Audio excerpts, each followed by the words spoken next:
ভক্তিমতী মায়েরা, তাহলে দেখুন আজকে আমরা শুনছিলাম যে মা সতী বলছেন যে যজ্ঞের মধ্যে যদি কোনো মঙ্গল চিন্তা ভাবনা না থাকে সেটা যেমন শিবহীন যজ্ঞ। আমি তোমার কাছে বাবা জানতে চেয়েছি, আমি জানতে এসেছি যে তুমি আমার স্বামীকে বাদ দিয়ে দিয়েছ কেন, বলো। তোমাকে বলতে যে যজ্ঞে সবাইকে ডেকেছো আমার স্বামীকে বেরিয়ে যা, চলে যা তোর স্বামীর কাছে। কেন এসেছিস? তোকে তো আমি আহ্বান করে ডাকিনি। মা সতী ভাবলেন তাহলে স্বামী যা বলেছে তাই ঠিক। বললেন বাবা, আজকে যে আমার স্বামীর কাছে ফিরে যাওয়ার কোনো মুখ নেই বাবা। আমি যে অনেক অহংকার করে গর্ব করে বলে এসেছিলাম যে আমার বাবা আমাকে বুকে জড়িয়ে ধরবে, মাথায় হাত বুলিয়ে দেবে, কপালে চুম্বন করবে। আমি তো ভাবতেই পারিনি বাবা যে তুই আমাদেরকে ত্যাগ করে দিয়েছ। তাই আমি না পারবো স্বামীর কাছে যেতে, আর না পারবো তোমার মতো অভিমানী অহংকারীর বাড়িতে থাকতে। আমার একটাই দুঃখ যে তোমার মতো অহংকারী ব্যক্তির রক্ত আমার শিরায় উপশিরায় বইছে। তাই আমি তোমাকে আঘাত করতে পারবো না। তবে হ্যাঁ, আমি যা করবো তা সারা জগৎ দেখবে। এই মা সতী যে আগুনটা জ্বলছিল যজ্ঞের, ওই আগুনের মধ্যে ঝাঁপ দেওয়ার আগে চিৎকার করে মহাদেবের নাম উচ্চারণ করতে করতে আগুনের মধ্যে যেই ঝাঁপ দিয়েছে, আগুনের মধ্যে ঝাঁপ দিয়ে দিয়েছে। রাধে শ্রদ্ধেয় বাবা ঠাকুর ভক্তিমতী মাই আগুনের মধ্যে ঝাঁপ দিচ্ছে কেন না স্বামীর নিন্দা সহ্য করতে পারছে না। এটাই হচ্ছে সতী নারীর লক্ষণ। দেখুন তিনি আনন্দে আছেন, অথচ তার স্ত্রী তার সহধর্মিনী আগুনে পুড়ে দেহত্যাগ করছেন, সতীর দেহত্যাগ। কেন? দুজনের দুরকম। বলে এর মূল কারণ হচ্ছে মা হচ্ছে বিশ্বাস টলমল করে। মাঝে মাঝে মনে হয় যেন ভগবান নেই, আবার মাঝে মাঝে মনে হয় আছে। এই যে টলমল করছে, তার মানেই কি না বিশ্বাস এক জায়গায় দাঁড়াচ্ছে না। কেন না শ্রদ্ধা নেই। আর শিব হচ্ছে শ্রদ্ধা, যার বিশ্বাসটা কখনো ডিসব্যালেন্স করে না। আর যেখানেই ডিসব্যালেন্স সেখানেই সব শেষ হয়। যদি বিশ্বাস থাকে ভালো, নাস্তিক ঠিক আছে, আস্তিক ঠিক আছে, এই মাঝখানটাই হচ্ছে যত যন্ত্রণা। আলো ভালো, অন্ধকার ভালো, কিন্তু আলো আর অন্ধকারের মাঝখানে কি হয়? রাস্তায় যাচ্ছেন, আবছা আলো আবছা অন্ধকার, দেখবেন একটা দড়ি পড়ে আছে, মনে হচ্ছে সাপ। আদৌ কিন্তু সাপ নয়, কিন্তু সাপ মনে হচ্ছে, ভ্রম। এটা কেন হচ্ছে না মাঝখানটাতে না আলো না অন্ধকার। তাই মায়ের ডিসব্যালেন্স। রাবণ রাজার 10টা মাথা, আর 10টা মাথা যদি এরকম সাজাতে যান, একদিকে 5 আর একদিকে 5, এদিকে 5 এদিকে 5, মাঝখানে 1, 11টা হয়ে যাচ্ছে। তাহলে 11টাও তো মাথা নয়, মাথা 10টা। তাহলে 10টা মাথা সাজাতে গেলে এদিকে 5 এদিকে 4, মাঝখানে 1। তাহলে এইদিকে 5 কিলো এদিকে 4 কিলো, তার মানেই ডিসব্যালেন্স। আর তার জন্যই রাবণের মধ্যে ব্যালেন্স ছিল না বলে রাবণ হরিবোল হয়ে গেলেন। হনুমানের 5টা মাথা, এদিকে 2টো এদিকে 2টো, ব্যালেন্স ঠিক আছে। কেন না তিনি তার মন ভগবান চরণে দিয়ে দিয়েছে। তাহলে মাঝখানটা গন্ডগোল। তাই মা সতীকে দেহত্যাগ করতে হলো, কারণ তিনি বিশ্বাসটাকে ঠিক জায়গায় রাখাতে পারেনি যে উনি ভগবান কিনা। ওনার ভগবত্তা নিয়ে এই সংশয় প্রকাশ করে সীতা সাজলেন, আর তার জীবনে কত বড় দুর্ঘটনা ঘটলো আপনারা দেখুন। দেখুন তার জীবনে কত দুর্ঘটনা। আর বাবা ভোলেনাথ তিনি আনন্দে বসে আছেন, কারণ তিনি জানেন যে ভবিষ্যৎটা কি, সত্যটা কি। মনে রে যে আজ কহজে, ভালো মন্দ যাহাই আসুক সত্যের লও সহজে। বিশ্বকবি রবীন্দ্রনাথ ঠাকুরের বোঝাপড়া। কেউ বা তোমায় ভালোবাসে, কেউ বাঁচতে পারে না যে। কেউ বিকি আছে, কেউ সিকি পয়সা ধারে না যে। কেউ তোমাকে ভালোবাসে, কেউ বাঁচতে নাও পারে। কত সুন্দর কথা বলছে। কেউ বিকি আছে, কেউ সিকি পয়সা ধারে না। কতকটা যে স্বভাব তাদের, কতকটা যে তোমারও ভাই। হরি বল। আমার মধ্যেও গলদ আছে, তাই তো এত দুঃখ, এত জ্বালা, এত যন্ত্রণা। এই হিসাবটা যেদিন বোঝাপড়াটা ঠিক হয়ে যাবে, সেদিন ভোলেনাথের মতো একটা জায়গায় নিজেকে কন্ট্রোল করতে পারবে। রাধে রাধে। তাই বাবা ঠাকুর এর মূল বক্তব্যটাই হচ্ছে যে আপনাকে কর্মের ফলটাকে হাসি মুখে মেনে নিতে হবে। যে আমি কর্ম কোথাও গণ্ডগোল করেছি, তার ফল আমাকে ঘুরে ফিরে আমার কাছে আসছে। এটাই মূল বক্তব্য। বোঝাপড়া এটাই, যে বোঝাপড়া করে নিতে হবে যে আমাকে ভালো মন্দ যাহাই আসুক সত্যের লও সহজে, সত্যটাকে মেনে নিতে হবে। হরি বল, হরে কৃষ্ণ। আসুন ভক্তিমতী মায়েরা, বাবা ভোলেনাথ বসে আছেন, নন্দী ভিঙ্গি এসে পায়ে আছাড় খেয়ে পড়লেন, বাবা বাবা সর্বনাশ হয়েছে। কিরে তোদের মা কোথায়?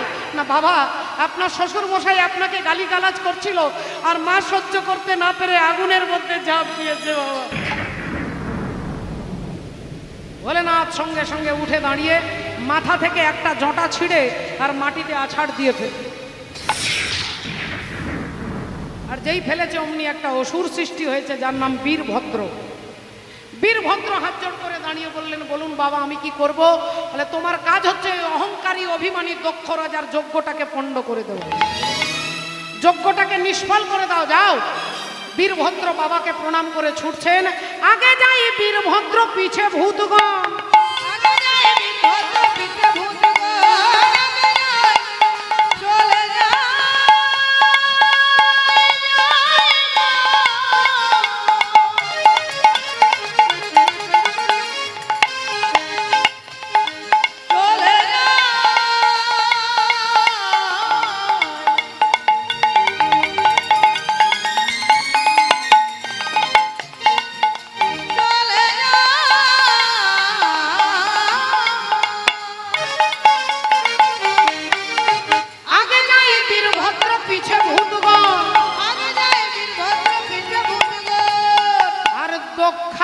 সবে এসে দিল দর্শন,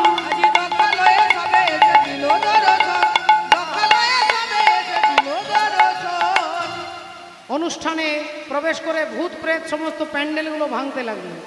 প্যান্ডেল ভাঙছে, যেদিকে যা ছিল সব এলোমেলো করে দিচ্ছে। আর বীরভদ্র গিয়েই আগে কি করলেন না, যজ্ঞ কুণ্ডের মধ্যে আগে প্রস্রাব করলেন। আর যেই প্রস্রাব করে দিলেন অমনি ভৃগুমুনি রেগে গেলেন, চিৎকার করে উঠলেন, চিৎকার করে উঠলেন যে তোমাদের মালিক যেমন তেমনি তুমি। আর এই কথা বলতে বলতে যেই শ্বশুর মশাই দক্ষ রাজা বেরোচ্ছে, হ্যাঁ ছোট লোক কি গাছে ফলে, বোঝায় আচরণে। এদের মালিক যেমন ছোট লোক এরাও সেরকম ছোট লোক। যেই বলেছে বীরভদ্র ত্রিশূলটাকে ছুঁড়ে দিয়ে, আর মুন্ডটা কাটা হয়ে গেছে। দক্ষ রাজা মুন্ড কাটা হয়ে কোথায় পড়ে গেছে কেউ জানে না, ধড়টা পড়লো ধড়াম করে। আর যেই পড়লো অমনি মা প্রচেতা দেবী কাঁদতে কাঁদতে ভোলানাথের কাছে শাশুড়ি মা ছুটছে, বাঁচান হে ভোলেনাথ, আমার স্বামীকে বাঁচা, বাঁচান আমার স্বামীকে বাঁচান, বাঁচান। আমাকে আপনি, আমি আপনার শাশুড়ি মা, আমি আপনার মায়ের মতো, আমাকে আপনি বিধবা করতে পারেন না। আমাকে বাঁচান, আমার স্বামীকে বাঁচান, আমার স্বামীকে আপনি মারতে পারেন না। চোখের জলে বাবা ভোলেনাথের চরণ ধুয়ে দিচ্ছেন। আর ভোলেনাথ এমনিতেই আশুতোষ, আশু মানে তাড়াতাড়ি, তোষ মানে সন্তুষ্ট, একটুতেই যিনি খুশি হয়ে যান। শাশুড়ি মাতার কান্নাকাটি দেখে বললেন, আপনি কাঁদবেন না, আমি আপনার শ্বশুর জামাই স্বামীকে বাঁচিয়ে দেবো, চিন্তা নেই, আমি আপনার স্বামীকে বাঁচিয়ে দেব। দেবতাদেরকে আদেশ করলেন, যাও আমার শ্বশুর মশাইয়ের মুন্ডটা এনে দাও, সুমেরু পর্বতের পাদদেশে পড়ে আছে। দেবতারা একসঙ্গে একজোট হয়ে বলে উঠলো, না না দেব না, দেব না, দেব না, দেব না, দেব না, দেব না। ওগো শিব নিন্দুকের বদন, দেব না, দেব না, শিব নিন্দুকের বদন, দেব না, দেব না। যে মুখ দিয়ে আপনার নিন্দা করেছে, যেখানে ভাগবত বলছেন বৈষ্ণবানাং যথা শম্ভু, শিব ঠাকুরের মতো পরম বৈষ্ণব আর কেউ নেই, বৈষ্ণবানাং যথা শম্ভু। যেখানে ভাগবত যাকে স্বীকৃতি দেয়, সেখানে এত বড় সাহস আপনার শ্বশুর মশাই, একটা সামান্য পদের অধিকারী প্রজাপতি, আর আপনার নিন্দা করে ওনার মুন্ড আমরা ফেরত দেব না। না, আমি তো শাশুড়ি মাতাকে কথা দিয়েছি, ভোলেনাথ কথা দিয়ে দিয়েছে, তার মধ্যে কোনো তো রাগ নেই, অভিমান নেই, অপমান বোধ নেই। ওমা, একজন অসুর ছিলেন, তার নাম বৃকাসুর। আর ওই বৃকাসুর ভোলেনাথের সাধনা করছেন। কিছুক্ষণ পরে ভোলেনাথ এসেছে। বল বাবা, বল বল, কি চাস, তাড়াতাড়ি বল, যা চাইবি তাই দেবো, বল কি চাস। বৃকাসুর বললেন, হে ভোলেনাথ, আমার সাধনায় যদি আপনি সন্তুষ্ট হন তাহলে আপনি আমাকে বর দেন, আমি যার মাথায় হাত দেবো সেই যেন পুড়ে ছাই হয়ে যায়। ভোলেনাথ কোনো দিক বিদিক চিন্তা না করে বলে দিলেন, হাতটা তুলে তথাস্তু।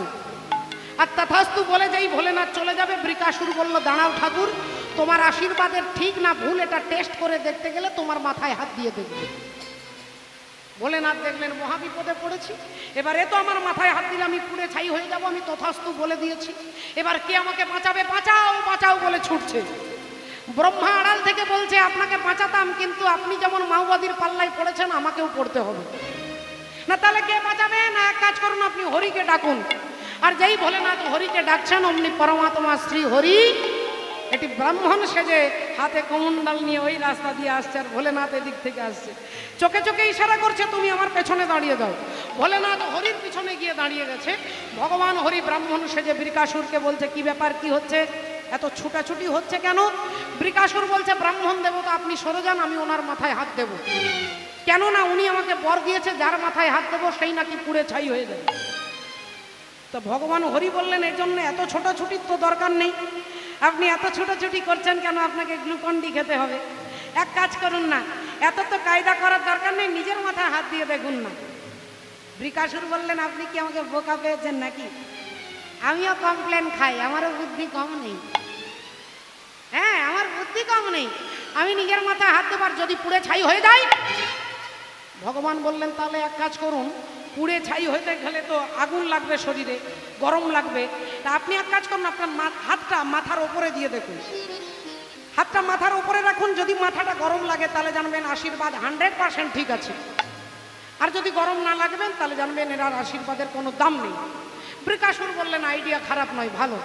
এই মাথায় হাতটা উপরে দিয়েছে, ভগবান বলছেন গরম লাগছে, বৃকাসুর বললেন না কিছুই লাগছে না, তাহলে হাতটা আরেকটু নামান, আরেকটু নামিয়েছে, এবার গরম লাগছে, না কিছুই লাগছে না, তাহলে আরেকটু নামান, আরেকটু নামিয়েছে, এবার লাগছে গরম, কিছু লাগছে না, ওই কিছুই তো লাগছে না, এবার আরেকটু নামিয়ে দেন, হাতটা একবার মাথায়, এবার কিন্তু গরম লাগা উচিত, কারণ আপনার গোটা দেহটা যদি পুড়ে ছাই হয়ে যায় তাহলে এখানে হাতটা রাখলে গরম লাগবে না, ওকে কিন্তু লাগছে না, তাহলে এনার কথা বিশ্বাস করবে না, ইনি গাঁজা খেয়ে পড়ে থাকবে, এনার আশীর্বাদের কোনো দাম নেই। এরকম অনেককে বলেছে, কারোর কাজ হয়নি। আপনি এক কাজ করুন, মাথায় হাতটা দিয়েই দেন, আর যেই বৃকাসুর মাথায় হাত দিয়েছে হরি বল। ইনি হলেন সেই ভোলানাথ। শাশুড়িকে কথা দিয়েছে বাঁচাবেন, দেবতারা বলল মুন্ড দেব না, অগত্যা কি করলেন, একটা ছাগলের মাথা বসিয়ে দেওয়া, ছাগলের মাথাটা বসিয়ে দিলেন দক্ষ রাজার মাথার উপরে। বেঁচে উঠলেন শ্বশুর মশাই, কিন্তু বেঁচে যখন উঠলেন, ছাগল কিরকম ডাকে মা, এদিকের মায়েরা দেখেন, এনারা প্র্যাকটিস করেছে ভালো। হ্যাঁ, ম্যাম, আমি দেখাতে পারতাম, কিন্তু আমি দেখালে বলবেন চৈতালি ছাগল হয়েছে বেশি। হ্যাঁ, ম্যা ম্যা করে ডাকে, ম্যা। আচ্ছা, ম্যা মানে কি? ম্যা মানে আমি, ম্যা মানে আমি এই মন্দিরটা করেছি, আমি এই মন্দিরের জন্য 1 লক্ষ টাকা দিয়েছি, আমি ওর মেয়ের বিয়েতে 10,000 টাকা দিয়েছি, আমি অমুক ব্যক্তিকে, সে রোগে অসুস্থে পড়েছিল, তাকে 50,000 টাকা দিয়েছি, আমি ওখানে গেছি, আমি এটা করেছি। অহংকারী ব্যক্তি যারা, তারা আমি কথাটা বেশি ব্যবহার করে, আর আপনাদের মতো যারা সাধু তারা আমি বলে না, তারা তুমি বলে। তুমি, তোমার ঘর, তোমার ছেলে, তোমার নাতি, তোমার নাতনি, একটাও আমার নয়, সব তোমার। আর দক্ষ রাজা হচ্ছে অহংকারী, তাই সে যে আমি কথাটা বেশি বলে, তার জন্য ছাগলের মুন্ডটা বসিয়ে, হরি বল হরি বল, ছাগলের মুন্ড বসিয়ে দিলেন, হরি বল।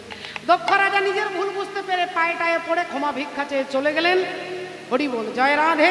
আর বাবা ভোলেনাথ ওই মায়ের দেহটা, মৃত দেহটা কাঁধের ওপরে তুলে তাণ্ডব নৃত্য করতে শুরু করলেন, তাণ্ডব নৃত্য। जटाटवी गलत जलत प्रवाह पाविगस्थले कलेवलम बलंबितम भुजंग तुंग मालिक डमट डमट डमट डमट डमई जज जमर जब चकार चांड तांडव अनोतु न शिव शिवम शिवम शिवम जटाकटाह संभ्रम भ्रमानि लिम्ब निर्जरि विलोल वीचिवल्लरि विराजमान मूर्धनि धगत धगत धगत धगत ललाट पट्ट पावके किशोर चंद्रशिखरे प्रति प्रतीक्षण मम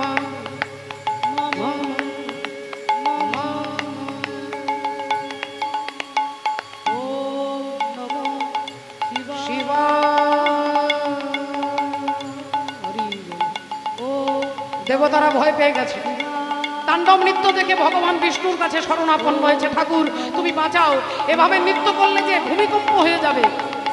ভগবান দেখলেন, শ্রীহরি দেখলেন যতক্ষণ মায়া সতীর দেহটা থাকবে শান্ত করা যাবে না। সুদর্শন চক্রকে বললেন যাও মায়ের দেহটাকে খণ্ড খণ্ড করে দাও।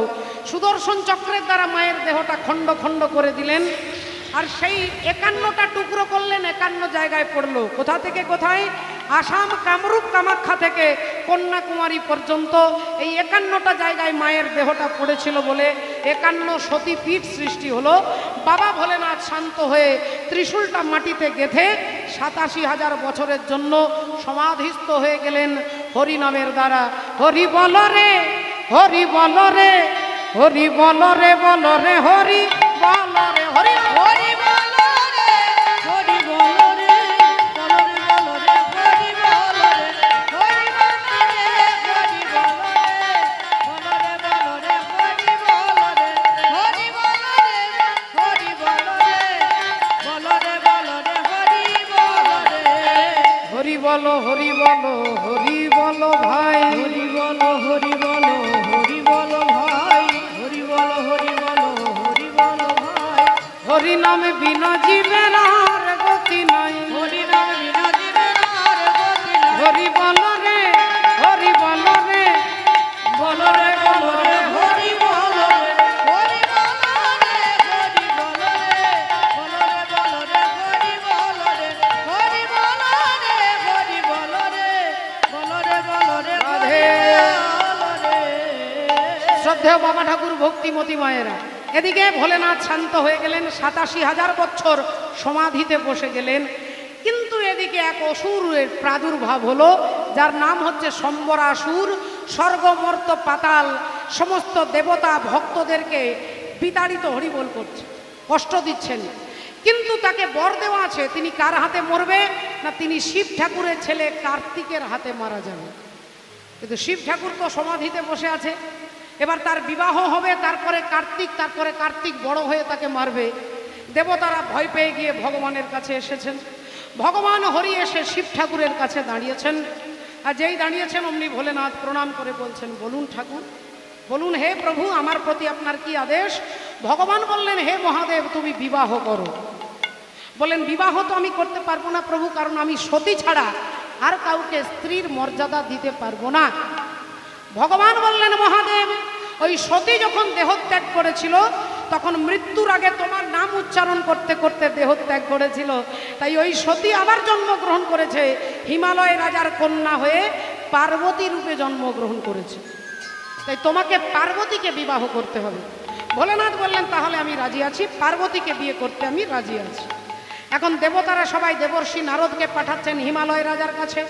এবার হিমালয় রাজার কাছে দেবর্ষি নারদ যাচ্ছেন। ভক্তিমতী মায়েরা আসুন, আমরাও যাব আজকে দেবর্ষি নারদের সঙ্গে, আমরা দেখব বাবা ভোলেনাথের বিবাহের প্রস্তুতি।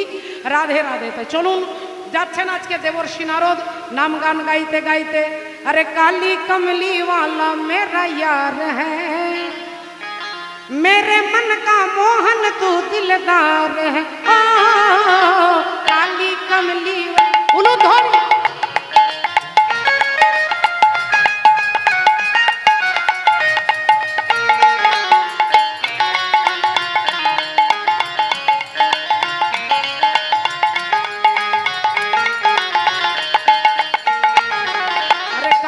कमली वाला मेरा यार है, मेरे मन का मोहन तू दिलदार है।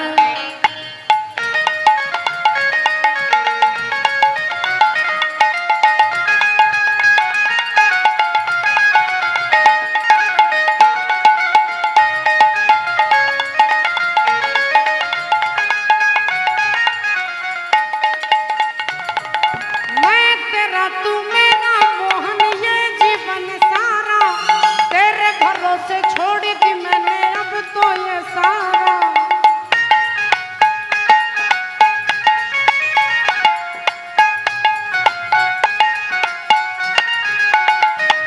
अरे मुश्किल मुश्किल अब तो जीना है या मरना है, मुश्किल अब तो जीना है या मरना है। अरे मेरे मन का मोहन तू धर।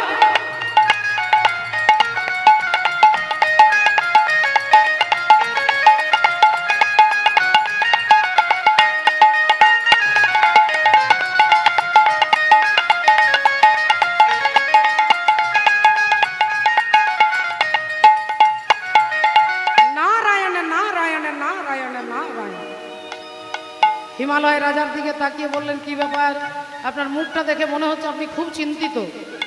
রাজা হিমালয় বললেন হ্যাঁ সবই তো আপনি জানেন, একটু চিন্তায় আছি। কেন না মেয়েটার যদি বিয়ে দিতে পারতাম একটা ভালো ছেলের সঙ্গে। নারদ মুনি বললেন আপনি চিন্তা করবেন না, আজ থেকে আপনার চিন্তা শেষ। আপনার মেয়ের জন্য একটা দামি জামাই আমি খুঁজে রেখেছি। দামি জামাই খুঁজে রেখেছেন? হ্যাঁ, একটা দারুণ বিখ্যাত দামি জামাই। বললেন আমার জামাই বিখ্যাত হবে তো, একবারে স্বর্গমর্ত পাতাল বিখ্যাত। কি নাম? বললেন বাবা বিশ্বনাথ। হিমালয় রাজা বললেন ছেলেটার নামটা খুব সুন্দর, আচ্ছা আর বয়সটা কিরকম হবে বাবা? নারদ মুনি বললেন একবারে কচি, একবারে কচি, একটাও কালো চুল নেই। ইনি শুনছেন একটাও সাদা চুল নেই। হ্যাঁ হ্যাঁ তাহলে চলবে, তাহলে চলবে। আমার মেয়েটা তো একবারে বাচ্চা মেয়ে, হরি বল, মাত্র 13 বছর বয়স তো, হরি বল। তাই কচি জামাই কি কি আছে? আচ্ছা আর আমার জামাইয়ের কি কোয়ালিটি আছে, কি গুণাগুণ আছে? বলেন একটা স্পেশাল গুণাগুণ আছে যেটা সবার মধ্যে থাকে না, সেটা হচ্ছে ভিতর আর বাহির সমান। কি মজা কি মজা, তাহলে এই জামাইয়ের সঙ্গেই আমার মেয়ে পার্বতীর বিয়ে দেবো, আপনি বলে দেন। নারদ মুনি তো বিবাহের পাকাপাকি করে দেবতাদের জানিয়ে দিল। দেবতারাও জানতে পারলো আগামী শিব চতুর্দশীর দিনে বিয়ে হবে। এখন দেবতারা সেই দিন দামি দামি পোশাক পরে গয়না টয়না পরে চলে এসেছে। এসে দেখছে বাবা বর বাবাজি দাঁড়িয়ে আছেন, দিগম্বর দাঁড়িয়ে আছে। দেবরাজ ইন্দ্র বললেন আপনি আজকের দিনে বিয়ে করতে যাবেন, তা আপনার ধুতি পাঞ্জাবি? ভোলেনাথ বললেন ও ধুতি পাঞ্জাবি পরতে হবে না, কিন্তু আমার তো ধুতি নেই। না ঘরে দেখুন আলমারিতে, না আলমারি নেই। না বাক্সে, না বাক্সও নেই। তাহলে আলনাতে আছে, না আলনাও নেই। না ঘরে যদি কিছু নেই তাহলে বিয়ে করার এত ঝোঁক কেন? ভোলেনাথ বললেন আমার তো ঘরটাও নেই। এমন একটা ঘরে থাকেন। মা পার্বতী বলেছিলেন একদিন যে স্বামী সমস্ত দেবতাদের ভালো ভালো ঘর আছে, আপনার নেই কেন? বলে সবাই যত দামি দামি ঘর করুক না কেন, কোটি কোটি টাকা খরচা করে যে ঘর তৈরি করবে পার্বতী, সবাইকে একদিন ওই ঘরটা ছেড়ে আমার এই পার্মানেন্ট ঘরে সবাইকে আসতে হবে, এই শ্মশানে সবাইকে আসতে হবে। এটা হচ্ছে পার্মানেন্ট ঘর আর ওটা হচ্ছে টেম্পোরারি ঘর। তাই ওই ঘরটা ছেড়ে এখানে সবাইকে আসতে হবে। ভোলেনাথ বললেন আমার ঘরে কোনো ধুতি টুতি নেই বাবা। না তাহলে কিছু তো একটা পরবেন, আজকে বিয়ে করতে যাবেন। হ্যাঁ একটা ব্যবস্থা করতে পারি, একটা বাঘ ছাল পড়ে আছে। না ঠিক আছে ওই বাঘ ছালটাই এনে পরুন, কোনো রকমে পরে প্রেস্টিজ রক্ষা করুন। এখন বাবা ভোলেনাথ বাঘ ছাল, ভারী বাঘ ছাল পরতে যাচ্ছে, খুলে যাচ্ছে। যতবার পড়তে যাচ্ছে খুলে যাচ্ছে। পবন দেবতা রেগে গিয়ে বলছে একটা দড়ি বাঁধুন। ভোলেনাথ বললেন বাবা দড়ি তো নেই। দড়িও নেই? আগে না বাবা, তাহলে এটা বাঁধবেন কি করে? তাহলে একটা ব্যবস্থা করে দিচ্ছে, একটা সাপ, একটা মোটা সাপকে এনে কোমরে বেঁধে দিচ্ছে। শোন বাবা, শোন বাবা, তুই রাগ করিস না, তোর খাবারের ব্যবস্থা করে দেবো, তুই বাঘ ঝালটা ধরে থাকিস। সাপ বললো আপনি যখন গ্যারেন্টি দিচ্ছেন খাবারের, তখন আমিও গ্যারেন্টি দিচ্ছি এটা ধরে থাকবো। এবার গলায় সাপ, হাতে সাপ, মাথায় সাপ, কোমরে সাপ, সব জায়গায় সাপ। খাপের কানের দুল সাপের মাথায় দিয়েছে। তা এমন সময় দেবরাজ ইন্দ্র বললেন আপনি বিয়ে করতে যাবেন, অন্তত আজকের দিনে একটা সোনার মুকুট পরুন। ভোলেনাথ বললেন আমার তো সোনা নেই। আরে আপনার নেই তা কি হয়েছে, আপনার শিষ্যের বাড়িটাই সোনা। রাবণ রাজাকে বললে একটা সোনার মুকুট করে দেবে না? বললেন না আমি মাথায় সোনা দিতে পারবো না। কেন দিতে পারবেন না কেন? আর সমস্ত দেবতারা দিচ্ছে, আপনি দিলে ক্ষতিটা কি? বলে যার সোনা আছে সে অহংকারে ফুলে যায়, আর যার সোনা নেই সে হিংসায় জ্বলে যায়। একজন হিংসায় জ্বলে তো একজন অহংকারে ফোলে। একটাই বস্তু একজনকে ফোলাচ্ছে আর একজনকে জ্বলাচ্ছে, সেই বস্তু আমি মাথায় দিতে পারবো না। না তাহলে আপনি মাথায় কি দেবেন? না মাথায় একটা সাপ দিয়েছি। আচ্ছা আজকের দিনে মাথায় সাপ? বললেন হ্যাঁ, বিয়ের দিনে বেশি করে মাথায় সাপ দিতে হবে। কেন দিতে হবে? বলে সাপটা আপনাকে মনে করিয়ে দেবে যে আজকের দিনে, আজকে পুরুষ মানুষকে বলছে যে আজকের দিনে আপনি সংসারে পদার্পণ করতে যাচ্ছেন, আপনি সংসারী হতে যাচ্ছেন, স্ত্রী হবে, সন্তান হবে, মেয়ে হবে, নাতি নাতনি, জামাই আত্মীয় পরিজন হবে। কিন্তু মনে রাখবেন কালো ব্যালো মুখগ্রাস, কালরূপী সর্প আপনার জন্য অপেক্ষা করছে, কখন ছোবল মারবে। ওই সংসারে মজে গিয়ে ভগবানকে ভুলে যাওয়া যাবে না। তাই ভগবানকে যাতে মনে থাকে তার জন্য সাপের মুকুটটা মাথায় দিয়েছে হরি। কাল সর্প রাধে। তাহলে তা কানে দুটো সোনার দুল অন্তত পরে নিন, সুন্দর দুটো কুণ্ডল। বললেন না কানেও সাপ। আচ্ছা এত সাপকে ভালোবাসেন কেন? শুধু সাপ আর সাপ আর সাপ। সোনার সঙ্গে আপনি সাপকে এক জায়গায় তুলনা করছেন, কোথায় সোনার কোথায় সাপ। ভোলেনাথ বললেন সাপ আর সোনার মধ্যে, এই দুজনের মধ্যে একটা জায়গায় মিল আছে। বলে সাপের সঙ্গে সোনার মিল? বলে হ্যাঁ একটা জায়গা আছে। কোনখানে? বলে সাপেরও পা থাকে না আর সোনারও পা থাকে না। সাপেরও পা নেই, সোনারও পা নেই। বলে পা নেই বলে কি সাপ এখান থেকে ওখানে যেতে পারবে না? বলে পারবে। সাপ যেমন পা ছাড়া এখান থেকে ওখানে যেতে পারে, তেমনি আপনার কানের দুল সেই সোনার পা নেই, কিন্তু সেই সোনার কানের দুলগুলো শাশুড়ি মা খুলে বৌমাকে দিয়ে বলছে বৌমা রাখো, এটা আমার শাশুড়ি দিয়েছিল। সেই বৌমা তার বৌমাকে দিচ্ছে, বৌমা আমার শাশুড়ি আমাকে দিয়েছিল, তুমি রাখো। শ্যামল কমল বিমল অমল কত জায়গা ঘুরতে ঘুরতে ঘুরতে সেই ফ্যামিলিতে যদি একজন কুলাঙ্গার সন্তান জন্মগ্রহণ করে, তার যদি নেশা করার হরিবল রোগটা থাকে, ওই সোনার দুল গিয়ে দোকানে, মদের দোকানে বিক্রি করে মদ খেয়ে চুল্লু খেয়ে রাস্তায় উল্টে পড়ে আছে। তাহলে ছিল সোনাটা শ্যামলবাবু স্ত্রীর কানের সোনা, চলে গেল মদের দোকানে, পা নেই কিন্তু চলে গেছে বাবা হরি। বললাম তাহলে তা আপনি না হয় ঠিক আছে মেনে নিলাম, কিন্তু আপনি আজকের দিনে একটু পাউডার টাউডার মাখবেন তো? বলে না ছাই ভস্য, কালকেই একজন মারা গেছে, তার গরম গরম ছাইগুলো তুলে রেখেছি মাখবো বলে, এই ভস্য ছাই রেখেছি। এই তো জীবন, হিংসা বিবাদ লোভ ক্ষোভিতে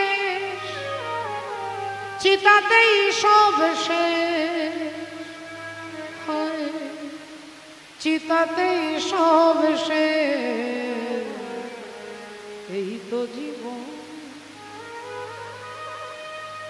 যে দেহটার জন্য এত অভিমান করি, বাবা ভোলেনাথকে আমি আপনাদের বলেছি তত্ত্বের সম্রাট। তত্ত্বের সম্রাট কোনো এখানকার এই জড় জগতের এ পর্যন্ত কোনো কীর্তনিয়া নয়। কার্ডের মধ্যে লেখা থাকে তত্ত্ব সম্রাট অমুক বাবু, ভুল কথা। দেখুন তত্ত্ব সম্রাট বাবা ভোলেনাথকে ছাই ভস্য মাখছেন, বাঘ ছাল করছেন, কেন? তার কাপড় নেই, তার গয়না থাকতে পারে না, সব থাকতে পারে, কিন্তু তিনি পরেন না কেন? কেন তিনি তত্ত্বজ্ঞানী। ছাইটা মাখছেন কেন? না দেখাচ্ছেন জগৎকে যে দেহটার জন্য এত অহংকার করো, এই দেহটার অন্তিম পরিণতি হচ্ছে এক মুঠো ছাই। বাঘ ছাল করছেন কেন? বলে বাঘ ছাল, বাঘ একদিন জঙ্গলে জঙ্গলে চিৎকার করেছে, এমন গর্জন করেছে যে বড় বড় হাতি, বড় বড় সব হরিণ, সমস্ত পশু ছুটে পালায়। কেন? আমার বাঘ চিৎকার করছে। যে এত চিৎকার করতো, যার দাপটে সবাই ভয়ে গুটিয়ে থাকে, সেই বাঘটার পরিণতি কি হলো? না ছালটা পড়ে আছে, সে নেই। এরকম অনেক মানুষ আছেন যারা দাপিয়ে বেড়াচ্ছেন, কিন্তু মনে রাখতে হবে যে একদিন পরিণতি এরই মতো হবে। এও চিৎকার করতো, কিন্তু আজকে ছালটা পড়ে আছে, আর কিছু নেই, আর কিছু নেই। রাধে রাধে। সুন্দর করে সেজে ছাই ভস্য মেখে বাবা ভোলেনাথ যাচ্ছেন, দেবতারাও যাচ্ছেন। এখন দেবতারা বরযাত্রী পেছনে যাচ্ছে, বর আগে আগে যাচ্ছে। এমন সময় একদল ভূত এসে বলছে, ও বাবা, বাবা গো, নাকে নাকে কথা, আরে কি রে, কি হয়েছে? ও বাবা, আমরা না সব জায়গায় যেতে পেরেছি, কিন্তু বাবা আমরা কোনোদিন বরযাত্রী যাইনি। বাবা ভোলেনাথ বললেন, বরযাত্রী কারোর বিয়েতে যাস বা না যাস, আমার বিয়েতে তোরা বরযাত্রী যাবি। তবে বাবা একটু দূরে দূরে যাস, চেহারাগুলো খুব সুন্দর তো, একটু দূরে দূরে থাকিস, কেমন? একটু আড়ালে আড়ালে থাকিস, সবার পেছনে থাকিস, তোরা যাবি। এখন ভূত প্রেত যোগী ঋষি মুনি দেবতা গন্ধর্ব সব যাচ্ছে বিয়ের বরযাত্রী। বর আগে আগে যাচ্ছে। দেবতারা চিন্তা করছেন যেভাবে বর সেজেছে, এরকম সেজে যদি বিয়ে করতে যায় তাহলে খাবার প্যান্ডেল আগে লকডাউন হবে, খাবার প্যান্ডেল আগে বন্ধ হবে, কারণ বরকে দেখেই বিয়ে বাড়ি ক্যান্সেল হবে। তা দেবতারা বললেন, বরকে বলছে আপনি পিছিয়ে যান, আমরা একটু এগিয়ে যাচ্ছি। বর যাত্রী আগে হয়ে গেছে, বরকে পিছিয়ে দিয়েছে। যাত্রীরা আগে যাচ্ছেন, সুন্দর সুন্দর কাপড় গয়না পরে। এদিকে হিমালয়ের রাজা দেবর্ষি নারদকে নিয়ে দাঁড়িয়ে আছেন। কি আনন্দ, মনটা ছটফট করছে, কখন জামাইকে দেখবে, কখন জামাইকে দেখবে, কিরকম জামাই হয়েছে, মন ছটফট ছটফট করছে। এমন সময় দেবতাদের লাইন আসছে। হিমালয় রাজা দেবর্ষি হরিবল নারদকে বলছেন, ইন্দ্রের দিকে তাকিয়ে, আচ্ছা ওই যে কি সুন্দর দেখতে, উনি কি আমার জামাই? নারদ উনি বলেন, দেখ কিছুই জানেন না। আরে উনি আপনার জামাই হবেন কেন? উনি তো আপনার জামাইয়ের বাড়িতে ওয়াটার সাপ্লাই করে, জল দেয়, জল দেয়। ওমা হিমালয় রাজার কি আনন্দ, কি মজা, কি মজা। ছেলেটা যদি জামাইয়ের ঘরে জল দেওয়া এত সুন্দর ছেলে, তাহলে জামাই কত সুন্দর হবে। একটুক্ষণ পরে পবন দেবতাকে দেখছে। আচ্ছা উনি কি আমার জামাই? কিছুই বোঝেন না মশাই। আরে উনি আপনার জামাই হবে কেন? উনি তো আপনার জামাইকে হাওয়া করে। উমা হাওয়া করে, কি সুন্দর দেখতে, জামাই কত সুন্দর হবে, এটাই ভাবছে। আর নারদ মুনি একবার ডান দিকে, একবার বাঁ দিকে, ডান দিকে বাঁ দিকে, ডান দিকে। বলেন, ডান দিকে বাঁ দিকে এত তাকাচ্ছেন কেন, কি ব্যাপার, এত চারিদিকে তাকাচ্ছেন? নারদ মুনি বলছেন যে দেখছি কোন দিক দিয়ে ছুটে পালাবো, আর কোন রাস্তা দিয়ে পালাবো, কারণ এরপরেই তো জামাই আসবে, আর তখনই আমার হবে হরিবল। এই নারদ মুনি ছটফট ছটফট করছে। এর মধ্যে রাধে রাধে ভক্তিমতী মায়েরা, ও মা, দেবতারা তো এসে আগে খাওয়া দাওয়া করেছে, জানে যে বিয়ে ক্যান্সেল হবেই, আগে খাওয়া দাওয়া করেছে। এবার বুঝতেই পারছেন সবার শেষে আসছে ভূত প্রেত। একটা বাচ্চা ছেলে তার মাকে ঘরে বলছে, ও মা, ও মা, ও মা, মা গো, বলছি ওই পার্বতী দিদির বিয়ে হচ্ছে, আজকে বিয়ে। ও মা, বলছি একটু জামাইবাবুকে দেখে আসবো। হ্যাঁ যাবো তো, কিন্তু দরজাটা খোলা রেখো, একটু দেরি হবে, কিন্তু বর দেখবো, বরযাত্রী দেখবো, একটু তো দেরি হবে, দরজাটা কিন্তু খোলা রাখবে। ছেলে ছুটে গেছে। আর যে যে ছেলে ছুটে গেছে, অমনি সেই সময় লাইনে আসছে ভূত প্রেত। কারো 10টা মুখ, কারো একটাও মুখ নেই, কারো 100টা মুখ, কারো হাত নেই, কারো 100টা হাত, কারো একটাও পা নেই, কারো একটা পা, কারো 10টা পা। এই ফুটবলের মতো ভূত, ব্রহ্মদৈত্যী, পিশাচ, ডাকিনী, শাকিনী সব ভূত আসছে। ছেলে যেমন গিয়েছিল তেমনি ছুটে ঘর। মা বললেন, কিরে তোর জন্য দরজা খুলে রেখেছিলাম, দেরি হবে বলে, তা গেলি আর এলি কি করে বাবা? ছেলে বলল, মা তোর ঠাকুর দাদার কপাল ভালো যে তোর সঙ্গে আমার দেখা হলো। বরযাত্রী কেমন দেখলি? সর্বনাশ, ওরে বাপ রে বাপ, अरे बाप रे बाप, बड़े बड़े भूत प्रेत, बड़े बड़े सांप, बड़े बड़े भूत प्रेत, बड़े बड़े सांप,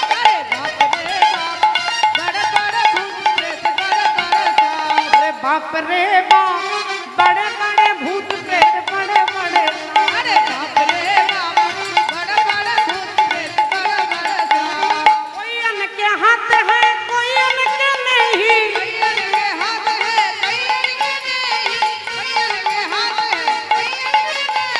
बाप रे बाप, बड़े बड़े भूत प्रेत, बड़े बड़े सांप, बाप रे बाप, बड़े बड़े भूत प्रेत, बड़े बड़े सांप, अरे बाप रे बाप, बड़े बड़े भूत प्रेत, बड़े बड़े सांप। হরি বল, রাধে রাধে। এবার দেবতারা সবাই খাওয়া দাওয়া হয়েছে, ভূতেরা বসেছে মাগো। আর ভূতেরা বসেছে যারা প্রথম পাতা দিতে ঢুকেছে, তারা দেখছে কটা পাতা দেবো, যার 100টা মুখ তাকে কটা পাতা দেবো, আর যার একটাও মুখ নেই সে তখন ডাকছে পাতাওয়ালাকে, এই যে এখানে পাতা দিয়ে যাও। যিনি রসগোল্লা দিতে আসছে তিনি ভাবছে যার 10টা মুখ তাকে কটা রসগোল্লা দেব, যার একটাও মুখ নেই সে বলছে এখানে রসগোল্লা দাও। হরি বল। যে একবার নিয়ে যাচ্ছে প্যান্ডেলে ঢুকছে ডালের বালতি নিয়ে, সে আর সবজির বালতি নিয়ে যাচ্ছে না। আরে যাবি তো? বলে না তুই জানা। আরে তুই গেলে কি ক্ষতি হবে? বলে তুই গেলে তুইও আর যাবি না, যা। হরি বল। দেখবি যা কিরকম দামি বরযাত্রী এসেছে। ও মা, এদের তো হলো। এদিকে বাবা ভোলেনাথ তিনি আসছেন ষাঁড়ের পিঠে চেপে আনন্দে বিবাহ করতে, আনন্দে বিয়ে করতে আসছেন। একবার উলুধ্বনি হবে নিতাই গৌর প্রেমানন্দে। আরে বম বম বম বম ভোলে বাবা চলে হেলে দু,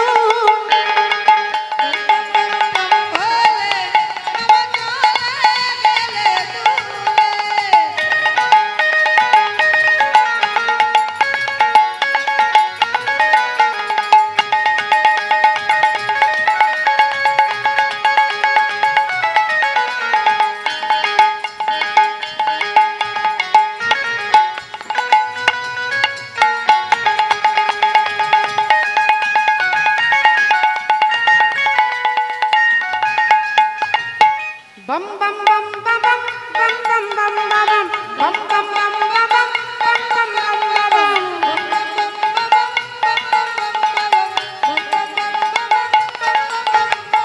bum bum bum bum भोले बाबा चले हेले दूले, भोले बाबा चले हेले दूले, bum bum bum bum भोले बाबा चले हेले दूले। এই বর এসেছে সব ছুটছে, থালা নিয়ে বরণ করতে যাচ্ছে। থালার মধ্যে ধান, দুর্বা, চন্দন, মিষ্টি, জল, প্রদীপ নিয়ে যাচ্ছে। ওমা নিয়ে গিয়ে যেই ভোলেনাথের কাছে যাচ্ছেন, দেবর্ষি নারদ ভেবেছেন বিয়ে বাড়িতে তো একটু মজা করতে হয়, ওই থালার মধ্যে একটা শেকড় ফেলে দিয়েছে, যে শেকড়টার নাম হচ্ছে ঈশ্বর মূল। যারা আয়ুর্বেদিক নিয়ে পড়াশোনা করেছেন তারা জানবেন, এই শেকড় যদি কারোর বাড়িতে থাকে, এই গাছ যদি কারো বাড়িতে থাকে, তার বাড়িতে কোনো সাপ ঢুকতে পারবে না, সাপের শত্রু। সেই শেকড়টা থালাতে দিয়ে দিয়েছে, আর সেই থালাটা নিয়ে যেই বাবা ভোলেনাথের কাছে গেছে, ওমা তার শরীরে যত সাপ ছিল সব কম্পিটিশন করে ছুটছে। মা সবার আগে ছুটছে কে না, যে গ্যারেন্টি দিয়েছিল সেই কোমরের সাপটা ছুটছে। হরি বলো হরে কৃষ্ণ। যে গ্যারেন্টি দিয়েছিল আমাকে, তিনি আগে ছুটছে। আর তিনি যত নেমে যাচ্ছে বাঘছাল তত নেমে যাচ্ছে, যত সাপ নামছে বাঘছাল তত নামছে। সাপ একবারে মাটিতে, বাঘছাল একবারে মাটিতে। আর ভোলেনাথের কোনো তো দিক বিদিক জ্ঞান নেই, তিনি ভাবছে আমি জিন্সের প্যান্ট পরে দাঁড়িয়ে আছি। হ্যাঁ, ভোলেনাথ কিছু জানে না, তিনি দিব্যি দাঁড়িয়ে আছেন। এখন ব্রহ্মা বলছেন, ইশারা করছেন, আরে তুলো তুলো, মুখে কিছু বলছেন, তুলু তুলু। শিব ঠাকুর চারিদিকে ঘুরে ঘুরে দেখছে, কাকে তুলবো রে বাবা? আরে কি মুশকিল, তুল বলতে যাবে, এর মধ্যে শাশুড়ি চলে এসেছে। শাশুড়ি চলে এসেছে, আর শাশুড়ি মাথা এসে যেই জামাইকে দেখেছে অমনি মাথা সোজা ঘুরে গেছে, মাথা ঘুরে গেছে। হরি বল হরি। যে মাথাটা ঘুরে গেছে অমনি মা পার্বতী তখন মায়া, যোগ মায়া, তিনি মাথায় একটা ঘোমটা টেনে দিয়েছে। ভোলেনাথের তখন তিনি চিন্তা করছেন এটা কেন হলো, শাশুড়ি মাথায় ঘোমটা দিল। রাধে রাধে। এই তখনই চিৎকার করে উঠলেন হিমালয় রাজা, মা মেনকা দেবী, এ বিয়ে হবে না। বললেন, শাস্ত্র বলছেন নিয়তি কেন বাধ্যতে, নিয়তি যেখানে কপালে যেটা লেখা থাকবে সেটা আপনার হবে। এই জন্যই আমাদেরকে ভগবত চরণে বিশ্বাসী হয়ে থাকতে। এর একটা বাহ্যিক লাভ আছে কি, আপনার টেনশন হবে না। আপনি যদি জানেন যে আমাকে কর্মের জন্য, ভগবান গীতাতে কর্মযোগে বলছে কর্ম করো, কর্ম করতে হবে। আপনি ভাববেন যে ভাগ্যে যদি খাবার থাকে জুড়বে, হরি বল রাধে রাধে, চ্যালেঞ্জ করলে হবে না। মানুষকে কর্মযোগী হতে হবে। কর্ম করো, কিন্তু ফলের আশা করবে না। ভাগ্যে যা আছে তা হবেই হবে। রাধে রাধে। মাননীয় ভক্তমণ্ডলী, ভক্তিমতী মায়েরা, একদিন গরুর আর ভগবান শ্রীহরি যাচ্ছেন ওপর দিয়ে, যেতে যেতে যেতে দেখছে একটা জায়গায় বিরাট গান বাজনা বাজছে। গরুর বললেন, প্রভু ওখানে কি হচ্ছে? বলে একটা মেয়ের বিয়ে হবে, বরযাত্রী এসেছে। বলে বরযাত্রী, একটা মেয়ের বিয়ে, দুটো বরযাত্রীর টিম এসেছে কেন? বলেন দুটো বর এসেছে, একটা মেয়েকে বিয়ে করবে। তা দুটো বর এলো কেন? বললে একটা পাত্রীর মা চয়েস করেছে আর একটা পাত্রীর বাবা চয়েস করেছে। পাত্রীর মা বলেছে এর সঙ্গে বিয়ে দেবো, আর বাবা বলেছে এর সঙ্গে বিয়ে দেবো। একদিনে দুই দল চলে এসেছে। গরুর বললেন, তা প্রভু বললেন সবই তো শুনলাম, তুমি দয়া করে বলো কার সঙ্গে বিয়ে হবে? বলে বিয়ে তার সঙ্গে হবে, কারণ এখানে হচ্ছে এই জগতের নিয়ম হচ্ছে লেডিস ফার্স্ট। হ্যাঁ, যেখানে পাত্রীর মা বলে দিয়েছে তার সঙ্গে বিয়ে হবে। বলে পাত্রীর মা বলেছে তার সঙ্গে বিয়ে হবে, বাবার সঙ্গে হবে না? বললেন না, লক্ষ্মীর ভাণ্ডার হয়, নারায়ণের ভাণ্ডার হয় না। বলে তাহলে? না তাহলে আর কিছু করার নেই, ওর মা যাকে চয়েস করেছে তার সঙ্গে বিয়ে হবে। গরুর রেগে গেলেন, যেখানে ছেলের কোনো কর্তৃত্ব চলবে না, কারণ ভগবান ছেলে। তাই গরুরের মনে মনে ভাবলো, ঠিক আছে, কি করে নিয়তি কিভাবে চেঞ্জ করতে হয় আমারও জানা আছে। পাত্রীর মা যে ছেলেটাকে চয়েস করেছে, গরুর তাকে ঠোঁটে করে তুলে নিয়ে গিয়ে 7 সাগর ওপারে রেখে দিয়ে চলেছে। আর ছেলেকে যখন হরণ করে নিয়ে চলে গেছে, এদিকে বর কোথায় গেল, বর কোথায় গেল? পাত্রীর মা ভাবলো আমার চয়েস করা জামাই নেই, তাহলে নিশ্চয়ই এটা চালাকি করেছে আমার স্বামী, তাহলে আমিও আমার মেয়েকে বিয়ে করতে দেব না। ওই মেয়েকে খাবারের ঝুড়ির ভেতরে প্যাকিং করে, ফলের ভেতরে ঝুড়ির ভেতরে প্যাকিং করে, আর বললেন যে বরদের জন্য কিছু খাবার বরের বাপের বাড়িতে পাঠাতে হবে। এই ঝুড়ির মধ্যে মেয়েকে বসিয়ে ভেতরে কিছু ওপরে ফল টল দিয়ে আর প্যাকিং করে দিয়ে পাঠাচ্ছে। আর গরুর বরকে রেখে দিয়ে রাস্তায়, হাফ রাস্তার মাঝখানে ভাবলেন, আহারে ছেলেটার তো কোনো দোষ নেই, তা তাকে তো 7 সাগর ওপারে রেখে দিলাম, কিন্তু বেচারা খাবে কি? সে কি অভুক্ত থাকবে? তাহলে এই তো খাবারের ঝুড়ি যাচ্ছে, ওই ঝুড়িটাকে ঠোঁটে করে নিয়ে গিয়ে 7 সাগর ওপারে ফলের ঝুড়িটা নামিয়ে দিয়েছে। আর ওই ঝুড়ির ভেতরে সৌভাগ্যবশত সেই বরটাই ছিল। হরি বল, হরে কৃষ্ণ, জয় নিতাই, জয় রাধে, হরি বল হরে কৃষ্ণ। হ্যাঁ ও মা, আসুন আজকে সেই ফলের ঝুড়ি মনে করে বরটাকে এনে নামিয়ে দিয়েছে, ওখানেই তার বিবাহ হলো। কেন? বলে নিয়তি কে না বাধ্যতে, নিয়তি কে না বাধ্যতে। তাহলে এর জন্য এত চিন্তা নয়, যেটা হবার হবে, আর যেটা হবার নয় সেটা কস্মিন কালেও হবে না। তাহলে কর্ম করতে হবে, কর্মের দ্বারা ধর্মকে খুঁজে নিতে হবে। যে আমার কর্মের মধ্যে ধর্মটা কি?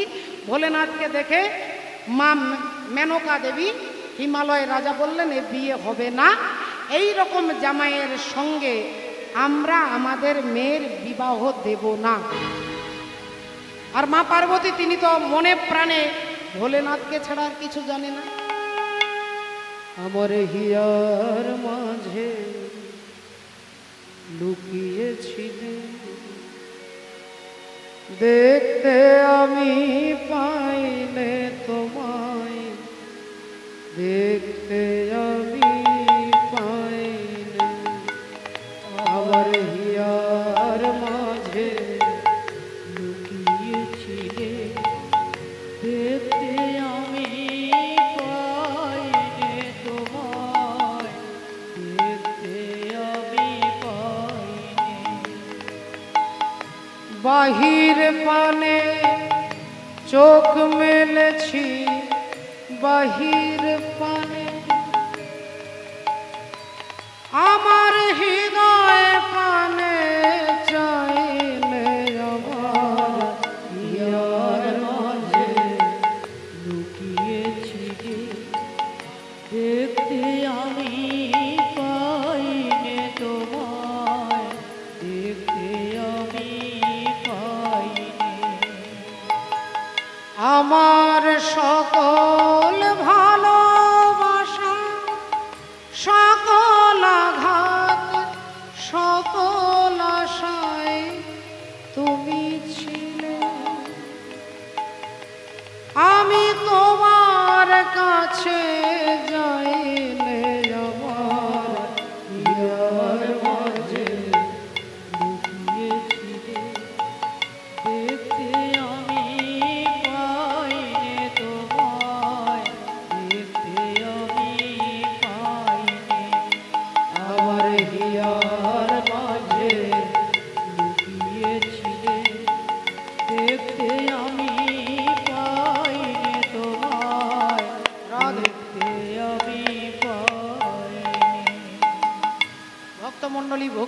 মায়েরা আসুন আজকে দেখুন, যখনই এরকম করে মা পার্বতী কাঁদতে লাগলেন, প্রার্থনা করতে লাগলেন, আর তখনই হরি বললেন, হে দয়াময়, হে ভোলেনাথ, তোমার ওই দিব্য রূপ আমার বাবা মা কেউ দেখতে পাচ্ছে না। তোমার ওই সুন্দর মূরতি, সুন্দর রূপ, কর্পূর গৌরম করুণাবতারম সংসার সারম ভুজগেন্দ্রহারম। তোমার এই অপূর্ব দিব্য জ্যোতিময় পুরুষ তুমি আমার বাবা মাকে দর্শন করো। আর তখনই ভোলেনাথ তার সুন্দর দেহ নিয়ে দাঁড়িয়েছেন। সুন্দর দেহ। कैलासी भजते रहो, कैलासी भजते रहो, बहते जटा में गंग नागेश्वर आसमान स्वदा शिव पीत धतूरा भंग।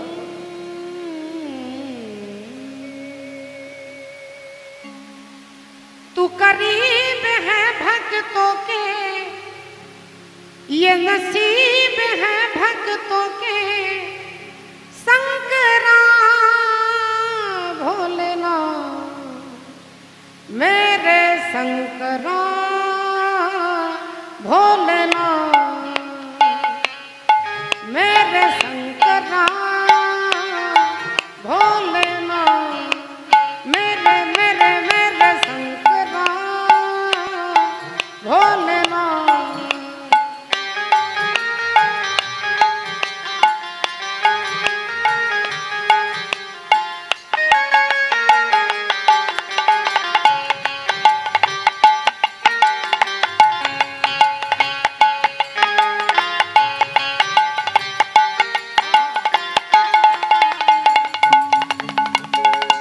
अंग में भस्म रमाए, डम डम डमरू बजाए,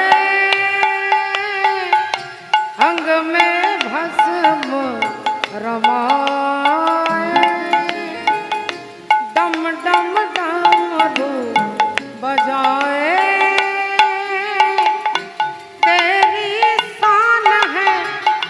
सबसे निराली हे बाबा विषधारी।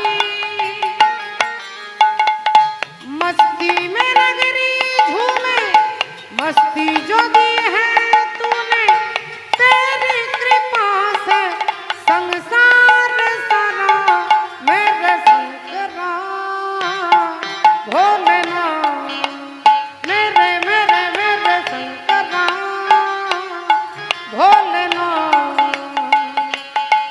तू करीब है भक्तों के, ये नसीब है भक्तों के, शंकरा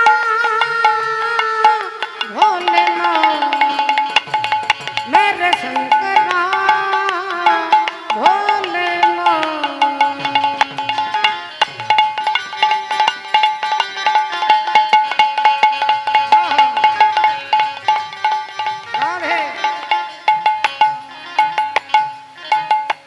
क्या बात तेरे त्रिशूल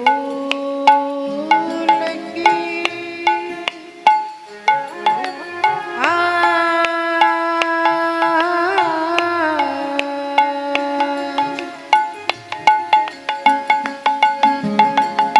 क्या बात तेरे त्रिशूल की, तेरे पास माफी हर भूल की,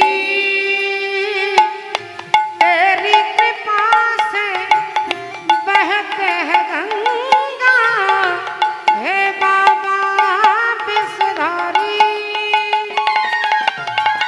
मस्ती में नगरी झूमे, मस्ती जो दी है तूने, तेरी कृपा से संसार सारा मेरे शंकरा भोलेनाथ मेरे मेरे मेरे शंकरा भोलेनाथ मेरे मेरे मेरे मेरे शंकरा भोलेनाथ मेरे शंकर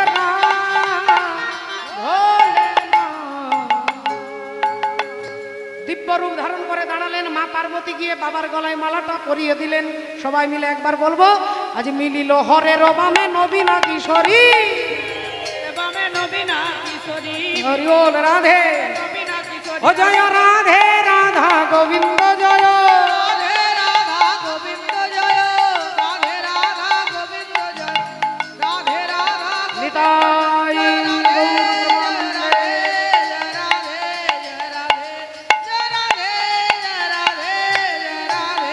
হরি বল, হরে কৃষ্ণ। আবার আপনাদের দয়া, আপনাদের ইচ্ছায় যদি বেঁচে থাকি আগামী বছর আবার হয়তো দেখা হবে।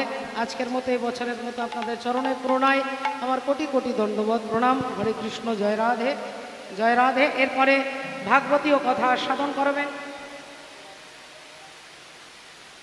শিবী নিন্দা শুনে সতী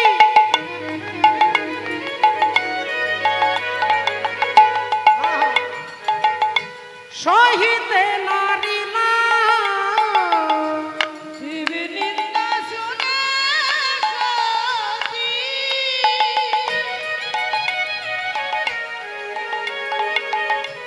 সহিতে নারী না,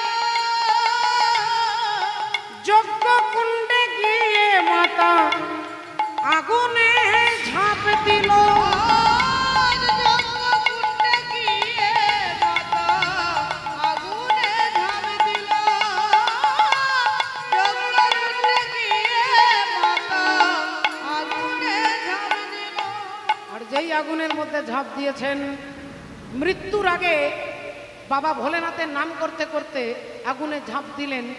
গীতাতে ভগবান কৃষ্ণ বলছেন, ইয়ম ইয়ম বাপি শরণ ভাবম তজে ত্বন্তে কলেবরম তম তম ভাব এ বৈকুন্ঠেও সদা তদ ভাব ভাবিতা। তাহলে মৃত্যুর সময় যেমন বলবেন, শিব বললে শিবলোকে, হরি বললে হরির কাছে, কালী বললে মায়ের কাছে, কারণ ইয়ম ইয়ম বাপি। তাই বাবা ভোলেনাথের নাম করতে করতে দেহত্যাগ করলেন। আবার যারা যারা এসেছিল তারা অবাক হয়ে, কেউ মাথায় হাত দিয়ে, কেউ চোখে হাত দিয়ে, কেউ কাঁদছে, কেউ বুক চাপড়াচ্ছে। আর নন্দী ভিঙ্গি ছুটে গিয়ে মায়ের পা দুটো ধরে বললেন, মা এ তুমি কি করলে, মা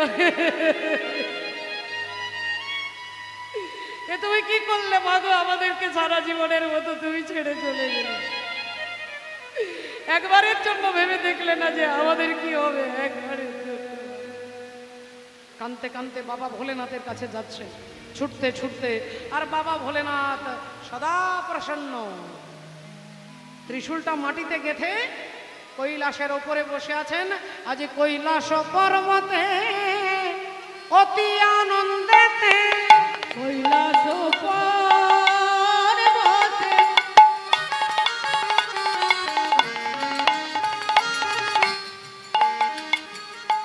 অতি আনন্দেতে আজ বসিয়া রয়েছেন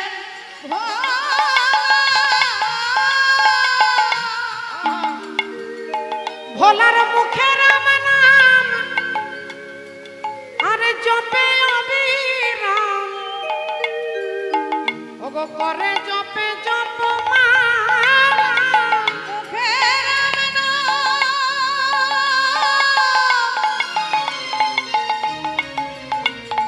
আজ জপে অবিরাম,